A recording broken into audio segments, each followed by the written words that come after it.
طبعًا أنا حابب النهارده أتكلم في موضوع مهم جدًا، موضوع خطير، موضوع كل يوم بيتكرر، كل يوم بيبقى فيه جريمة قتل، في بلطجة، في قلة أدب، في بقينا في مجتمع كله قذر، مجتمع وساخة في التلفزيون، وساخة في الشارع، وساخة من الجيل اللي طالع، وساخة من الأهالي ما بقتش تربي أولادها، ما بقتش تعلمهم الصح من الغلط.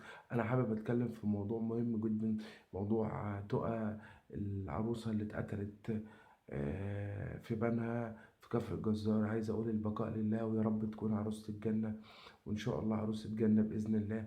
بس عايزين نعرف يعني يا ريت القضاء يتخذ مجراه، والبني آدم اللي قتلها ده يتعدم في ميدان عام.